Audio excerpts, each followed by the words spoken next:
What's up, everybody? My name is Dr. Trevor Soik, physical therapist, owner of Bridge the Gap Physical Therapy. Today I'm here with Kirt. Hi, my name is Kirt. I'm one of the trainers here. I'm New Growth Fitness, LLC. Today we're working on Kirt's wrist. We're going to go through like a little examination, a little bit of intervention, and how it affects his bench press or his strict press. Yes, let's go. Like what actually happened to your wrist here? So, I was playing a flag football game and I stumbled and fell, trying to catch myself like so. Yeah, so real quick, high impact, got your body weight on top of it. Kirt's got a pretty lengthy scar here, doesn't have any hardware in there, so he doesn't really look at his range of motion here real quick. First things first is extension. Actually got some pretty decent extension, though could use a little bit more. If we go to the side here, we're gonna look at his radial deviation. Pretty stiff here, but he at least has some.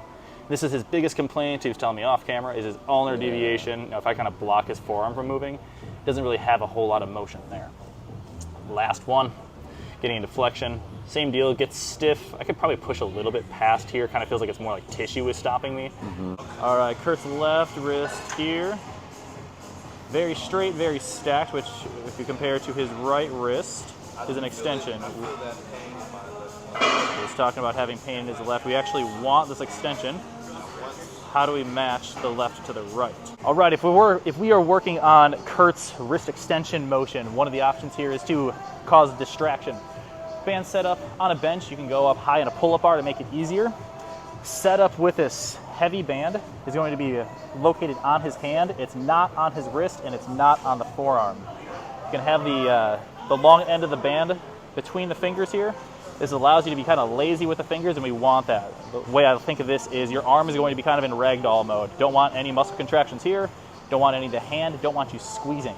So what Kirt's gonna do here is he's gonna kind of lean back, using his body weight to distract his wrist. What we're trying to do is create space between the forearm and the hand as if I were going to pull them apart here. Exercise 2, still working on Kirt's extension motion. So we have the same green band still anchored to the band. It's going to be below the level of his wrist. So same kind of setup here. We want to make sure this band is going to go on his hand. You'll notice too, it's really tight. I have to actually put some oomph into it. Hand is going to stay anchored down. All I'm going to have him do is, again, use his body weight, keep his arm straight, drive into this extension motion. You'll see here, he's got more extension here than he already did previously. Back off a little bit. Do holds here for about 5 to 10 seconds or so. Gonna have them rep back and forth. Purpose of the band again is to create some space between the hand and the forearm. More or less, we're just trying to get those bones to glide back and forth on each other. It feels the same like last time, bro. Cool. It feels light. Cool. Yeah. Post test, we are going to compare his extension tolerance to his previous. Feels good. Yeah, looking better, looking better. Feels better in the hands, and you can hear him talking all about it too. Let's try a rep or two. Good. And again, we want a little bit of wrist extension when you bench so that you're not dumping the bar out of your hand and onto your belly, because that's not what a bench press is here for.